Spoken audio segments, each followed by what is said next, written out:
Hello friends, this is the lesson number 15 in this series of literary criticism in English literature. In the previous lesson we discussed John Dryden as a literary critic, and in this lesson we shall be discussing Alexander Pope. Now, about Alexander Pope, his life spans from 1688 to 1744. So he almost wrote in the age of Augustine. And about his personality, it was said that he was tiny little short man.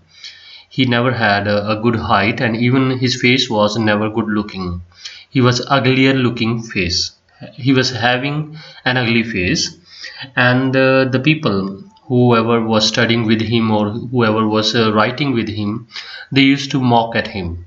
So people used to make fun of him, and that is why he developed such a knack of making criticism of others. He was always finding faults in others, and that is why he developed himself as a good critic. And about his study or his likes, if we talk about in childhood, he read so many classic works, like he read Pastoral written by Virgil, and then he went through satires written by Horace, and then the famous works of Homer, Iliad and Odyssey. So he had a lot of reading in the childhood, especially of the ancient writers, and that is why he developed a good taste. He became you can say a great fan of the ancient and classic writers. And he used to say that ancient writers were far better than the moderns. Here modern means the contemporary writers. Moderns, not the writers of the 20th century, because they were not born when Alexander Pope was saying this. So means whatever the writers were in the past, the ancient writers, they were way better. Why? Because they used to write in heroic couplet. Their epic poetry was quite famous, and they used to follow the heroic couplet in iambic pentameter. And he also preferred that one should use for heroic themes in his poems heroic couplet in iambic pentameter. He was also called as the master of heroic couplets. And now about his groups or the fellow friends, there was a scribblers club, and in that club we have several names, like obviously Alexander Pope, then Jonathan Swift, the writer of Gulliver Travels, then John Gay, John Arbuthnot, Thomas Parnell.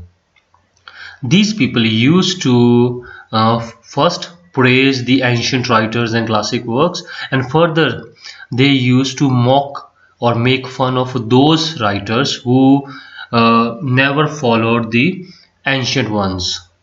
So they were, one way they were appreciating the ancient writers, and also they were criticizing those people who were not following the ancient ones. And he had several, okay, he used to say, he, for Francis Bacon, you know this name, Francis Bacon. He is called as the father of essays in English literature, father of essays.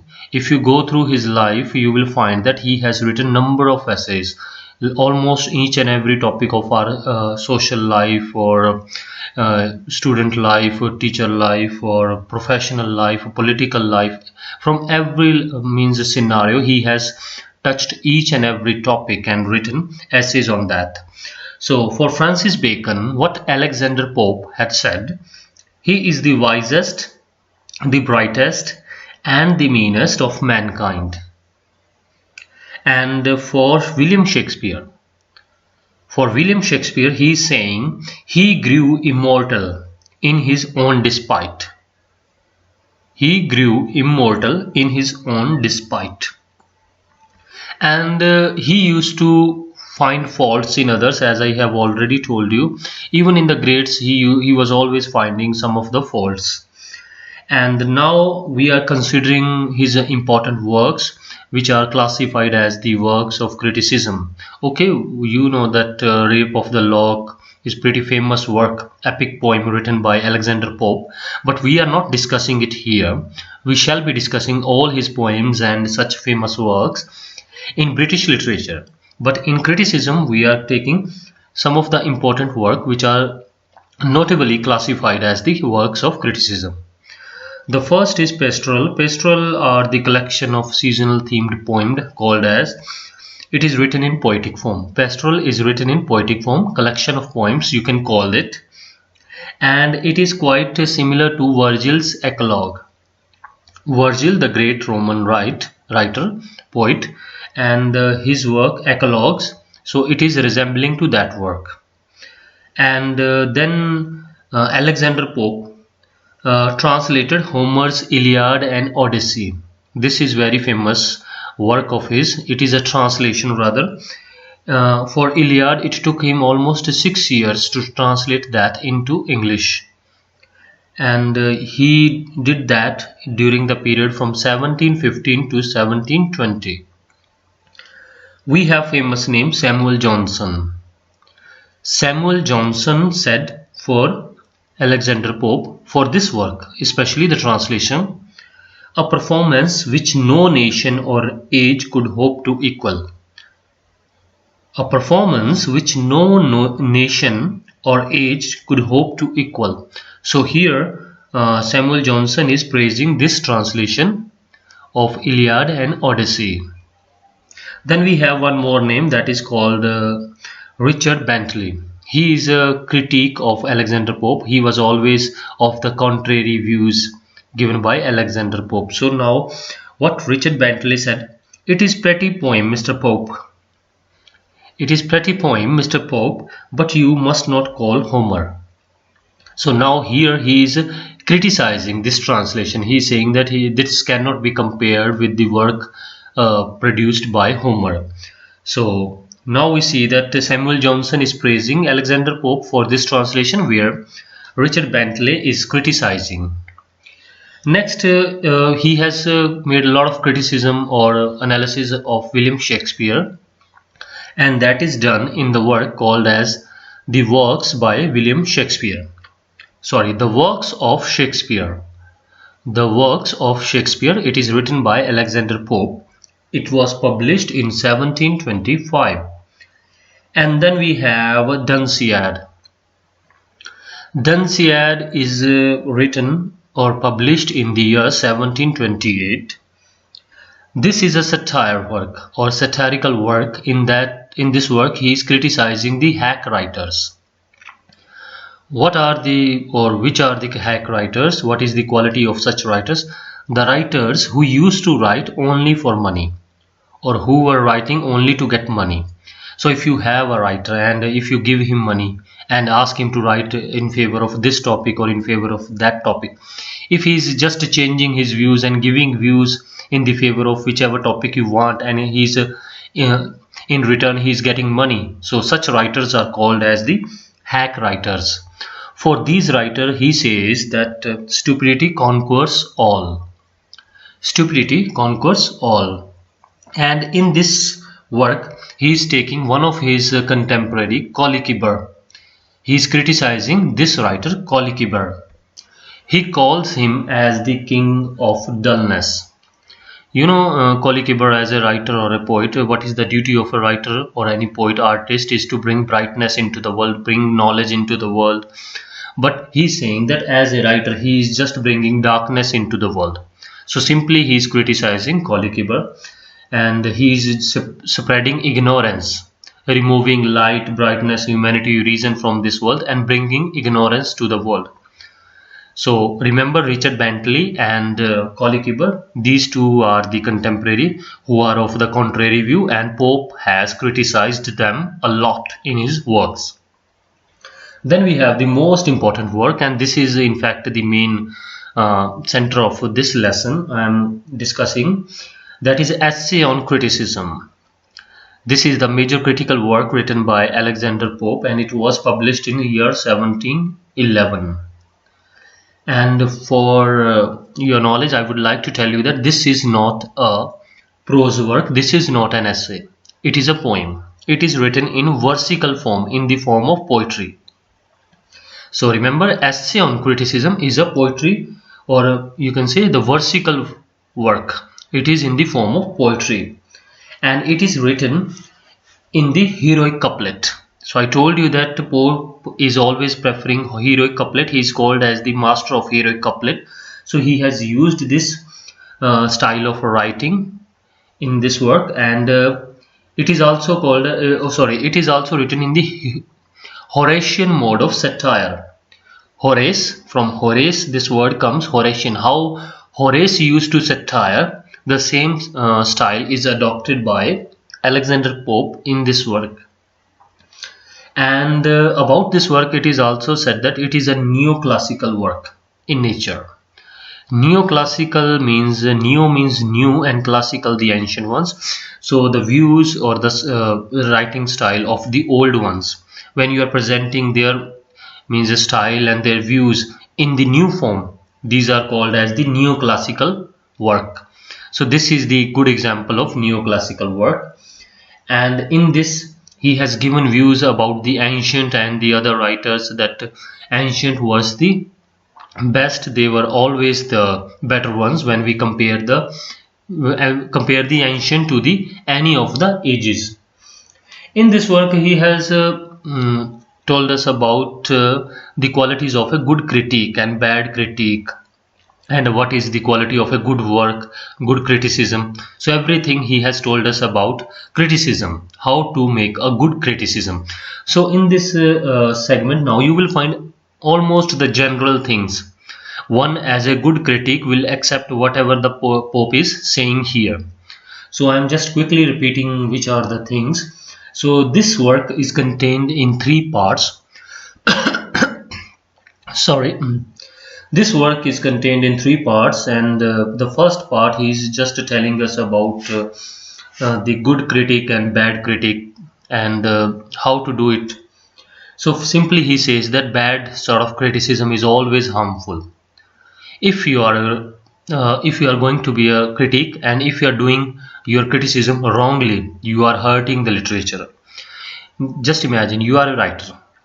You have 2 options. One, you are producing a new work. Second, you are making criticism of other works. As a writer, if you are writing a work and you are producing wrong work, or sorry, I would say the bad work, okay, that's fine. And if as a critique you are doing criticism badly, this is more harmful to the literature. If you produce something wrong, it will hurt no one. But if you made bad criticism and people start following you, then it will really hurt that writer as well, who is just writing that work, and you are making a wrong criticism. So that is why Pope is saying that one must be aware of the bad criticism and one must avoid bad criticism. He will tell us which are the qualities and which are the points to be remembered. And then he says that good criticism is always humble, full of humbleness, and carefulness has to be there. One should be fully careful while making any sort of criticism. And then he says a bad criticism always going to hurt any writer. If you are making a wrong criticism of someone, it may even hurt him so badly that he may even stop writing in the future. So don't do any sort of bad criticism in literature. Just avoid bad criticism. If you are good enough, you are capable, only then do. Otherwise, not to do any sort of criticism of others. And then he tells us about some good qualities of a good critique, like one must not be jealous of others, one must not be envious. So very simple point. Then understanding, one should have proper knowledge and understanding of the content. If you are a good critic, then you must have the full knowledge of that content, only then make criticism. If you are making a criticism on science fiction, so you should have vast knowledge of science fiction novels and how to write them, what should be the content, how to present them, so everything about them. So only then you should make a proper criticism.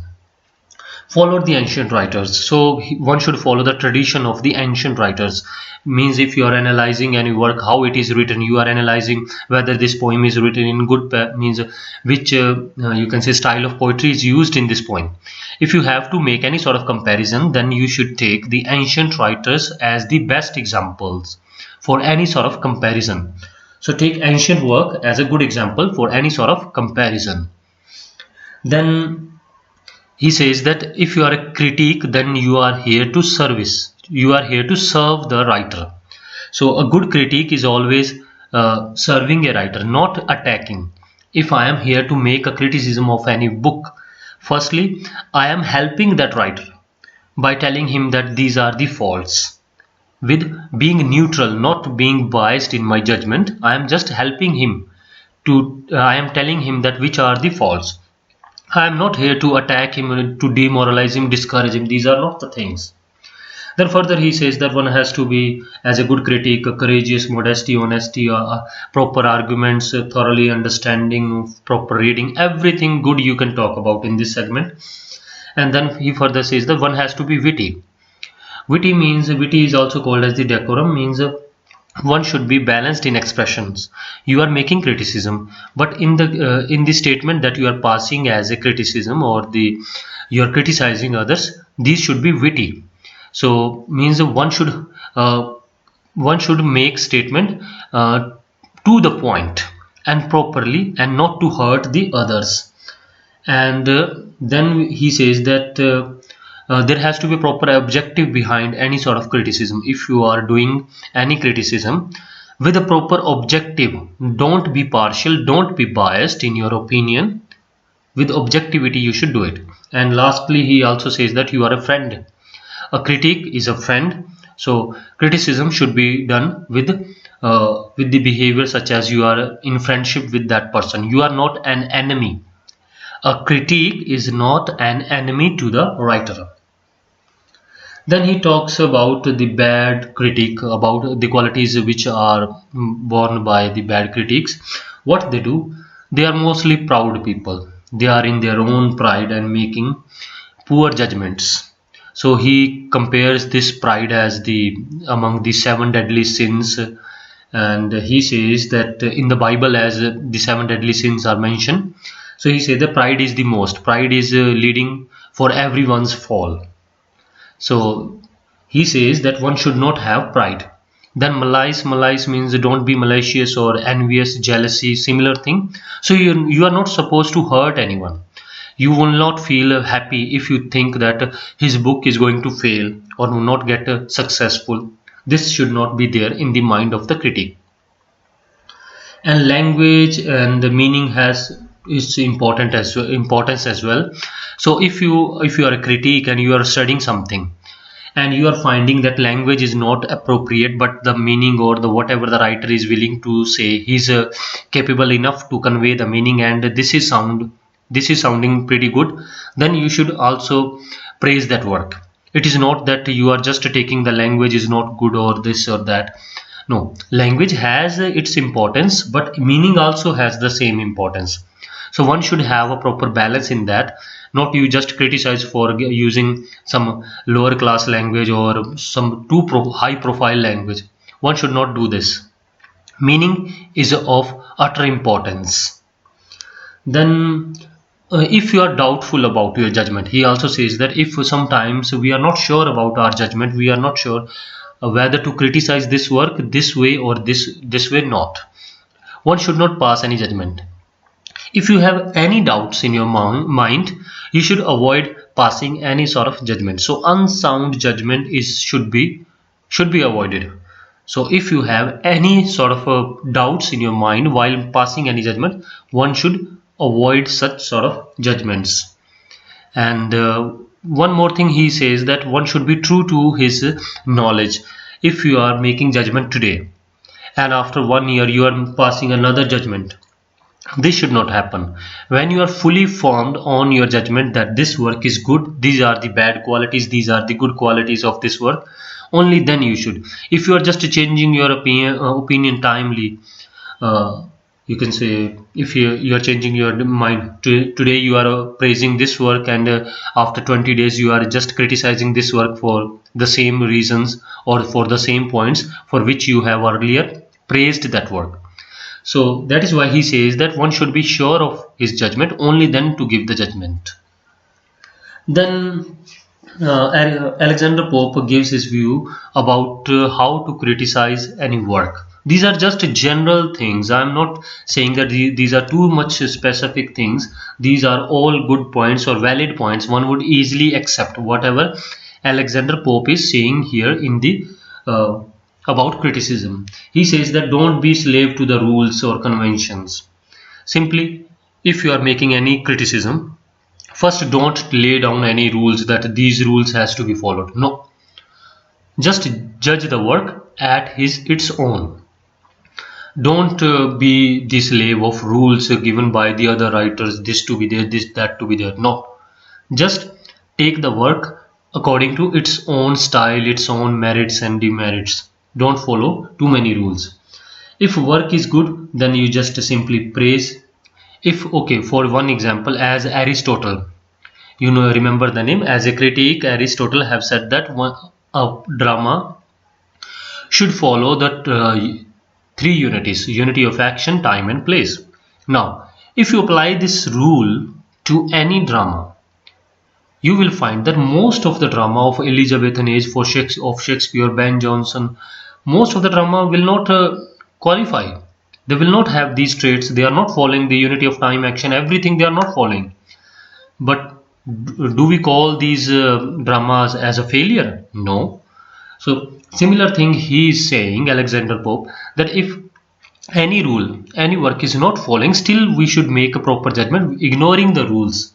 If any work is good, be brave to call it as a good one, despite it is not following the rules laid by the other writers or other masters. And for any doubt or conventions, we can go to the masters. He is saying that we have some big names in the history, in the ancient literature. So we may think of those conventions given by the masters. But if everyone is saying that these rules to be followed, that rule to be followed, just ignore them. If you have any doubt, you may then follow the ancient writers, because they are called as the masters. They are so perfect. And one more thing he is saying, that if you have a work and take the work as a whole, if it has 10 parts and out of 10 parts you find that 3 parts are not so good, 7 parts are okay, then you should make a proper judgment as a whole. How on the whole the work is looking. Is it good enough or is it not? If you make a judgment on the basis of some of the parts, that okay, it is good, it is bad. No, as a whole, how you see. Even in the literature you see that if there is any novel or drama, you find that language is not good, content is good, this is good, that is bad. But as a whole, what you see, this has to be the judgment. So take the work as a whole. And one should also be careful about the intentions of the author, because author has written the thing. If you now going to be a critic, if we think we take any work of Shakespeare, we do not know what were his intentions.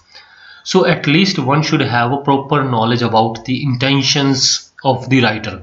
What were his intentions when he was writing that work? These intentions has to be taken in consideration before making any sort of judgment or criticism. And one most important fact, he is saying that as a critic, you know that what are your qualities, I know that what are my qualities, but at the same time we should also know that what are our faults. If we know that we are not good enough to make judgment on emotional you can say the issues, then we should not make. If we know that what are our faults, we should not ignore our faults. First, as a critic, we must take proper care of our faults. We must not ignore our faults. if we think that we used to make mistake on these sort of topics, so we should avoid them. We should not make any sort of judgment unless or until we are fully sure, we are damn sure, only then we should make such sort of judgments. So all these are pretty simple points for a good critique or bad critique. Then we have qualities of artists. Now Alexander Pope tells us a few of the important points about what is to be for a good poet or a good artist, writer, poet, whatever. So there are two categories. The first is writer. If someone is producing a work, writing any poem, any novel, any drama. And then we have another one, that is critique, whose duty is to analyze that work. So these are two different fields. So he has told us some of the qualities for criticism, means how to critique, and now he is telling us how to write. For artist, for writer, for poet, he's saying this. Now first he is making comparison. He's saying that producing a work is the work of a genius. So artist is called as genius. So artist is superior to critique. Critique has their taste, they are classical ones. So he's just making that comparison between them. Okay, criticism is one thing, but making or producing something that is genius, that is way above anything. Then he says that for both, for artist and for critique, he is saying that both should have proper learning and practicing. One should learn the thing or the content whichever we are going to study or I am supposed to study, and then I should go with learning. I should not stop learning, then practicing. Learning and practicing is must in both these fields. One should learn the subject matter and also then practice that. If you are a poet, you should practice. You should practice like means you should develop more and more poems. It is not that you are just writing today, after for 1 year you are starting again. No, there has to be continuity, there has to be regularity when you are supposed to write something. So there has to be continuity and practice. Then wit, he is also saying that for writer and for criticism, both where wit has to be used. Wit is the quality of a writer or also of a critique. Means wit means to say something with the special remarks or with means to the point, and so that it may give proper treatment to the whatever is the intention of the what are your intentions. So you have to say the thing with proper care, not to hurt others, but to say with proper words and to the point. This is called to be witty. If you are not having any sort of wit in your speech or in your language, then you are something like a mule, somewhere near to donkey. You are not a good horse. So he is saying that one has to be witty, means a very good choice of words, stylish, to the point. So there has to be a class in that. Then he also says that style and thought go together, means if you are writing any heroic theme in poems, so heroic couplet should be used. So similarly for elegy, the same sort of means a rhyme scheme should be used. So he's saying that style should follow the content, or content should be followed by the style. So there has to be means these two things should go hand in hand. Then he says about the expressions that a writer or critique should give proper good expressions. So such expressions has to be constant, like an unchanging sun. If today you are giving this opinion, after 6 months the opinion has to be the same. It should not change by 6 months. You are changing your opinions. This should not happen. So expressions has to be of a standard and should be unchanging. Imitate nature. Nature means okay, the nature in our surrounding as well, but about human nature. He is saying that the ancient writers used to imitate human nature. So similar thing he is saying that one should imitate nature. If you do not follow or if you do not know how to imitate them, then you simply imitate the ancient writers. Pretty simple point. Imitate nature, human nature, and the surrounding and whatever we have in our social life, And if you are not able to follow that, then what simply you can do, you should follow the ancient writers, because they were the master of they were master in following the nature. So that is why he says that one has to follow the classical artists or writers. That's all we have in this, and in the end he is giving us a historic survey in this essay or poem. And he is saying, in fact what he has done, he has taken the writers from the Greek history. First Homer we have, and then he comes to the Roman we can say period, when they were flourishing in the first century, in the second century, third century BC, that period they are important writers. And then he comes to the Middle Ages, and then in the modern time when it begins in the 13th or 14th century. So he has taken the whole period and he has analyzed each and every writer of that, prominent writers of these ages, and then he has written a survey on them about their famous work, their analysis, and he has concluded that the ancient writers were way better than in the middle period, from we can say the after the fall of Roman Empire in the 3rd or 4th century. From there on to then we go to the 10th or 11th century, the 2nd and 3rd to 10th or 11th century, that period. During that period there was not any kind of equality in literature, and after that, when it starts with the modern writers with Sir Geoffrey Chaucer, we have again we are seeing improvement in English literature.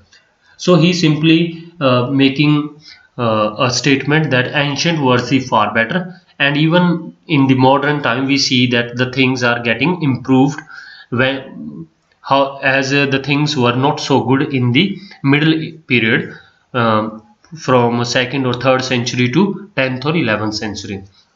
And then he takes a few of the names from the history like Aristotle, Horace, Dionysius, Longinus, Quintilian. They were the greats as a critic, as a writer.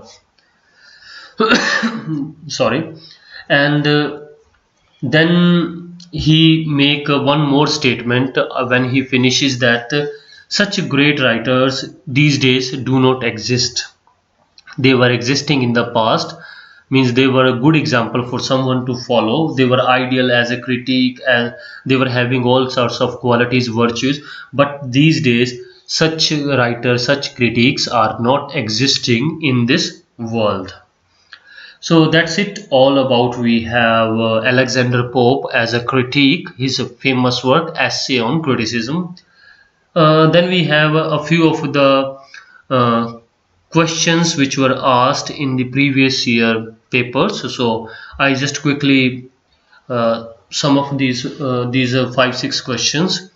The first, essay on man, it is written in heroic couplet, and essay on man and essay on criticism, for both these works, essay on man, essay on criticism, both are in the poetic form and both are written in heroic couplet. Then there is a quotation by Thomas de Quincey. I have placed it on the screen. Feeblest and least interesting of his writings, being substantially a mere versification, like a metrical multiplication table of commonplaces, the most moldly with criticism has baited its rat traps. So pretty complicated statement given by Thomas de Quincey. It is on Essay on Criticism, written by Alexander Pope. Then we have one more, with gold jewels cover every part, and hides with ornaments their want of art. Here Pope is rejecting artificiality. One more question, Essay on Criticism, art of poetry first taught by, in this essay on criticism, Alexander Pope is saying that art of poetry is first taught by which writer? Horace. Then there is one fill in the blank question. First to follow, in the dash we have to fill up nature, because he is saying that one should follow nature. First to follow nature and your judgment frame by her just standards still the same. Then which ancient critics he is asking us to follow? Aristotle, Horace, Quintilian, Dionysius, Longinus. And that's all we have. Okay, there are few quotations or few common statements you will find in most of the school books, so I'm just reciting from this essay. Actually these quotations are taken. Like to err is human, to forgive divine, a little learning is a dangerous thing, fool rush in where angel fears to tread. Fool rush in where angel fears to tread. Then we have the sound must seem echo to the sense. The sound must seem echo to the sense. Here he is saying that perfect sounds convey meaning as well. He is here asking us to, or asking the writers to, use onomatopoeia as a literary device. You can go to Google and check onomatopoeia as a literary device. It is where the words are used to represent sounds in any poetry. And then we have true ease in writing from art not chance, as those move easiest have learned to dance. So he's simply saying that good writers are writing with ease, only then they become perfect. As someone is easy in making moves, he can easily become a master of dance. One more, true wit is nature to advantage dressed, what of was thought but never so well expressed. As most of the people have the thoughts in their mind, like even in the past, so many people may have great poems in their minds, but the people like Homer has expressed, so only we come to know about those writers who have expressed. And one more we have, trust not yourself but your defects to know, make use of every friend and foe. So one must trust his own qualities, but do not go simply by your own qualities and your own beliefs. Also go by the criticism given by your friends and foes. Foes means enemies. So whatever the criticism is given by your friends and foes, one should follow that. If simply I have any opinion, I am just going by that opinion, this is not going to help the business anymore. If you want to go correctly, then you should take a criticism whichever is given by the others and then analyze the things according to that.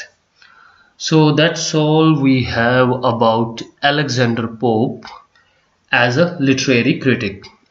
So the main work in this lesson we have discussed, that is essay on criticism, and his views are pretty much common. You will find, or you will find that everyone is getting agree to him. So in the next lesson we shall be discussing another famous critic, Samuel Johnson. So that's it for this lesson. Have a nice day.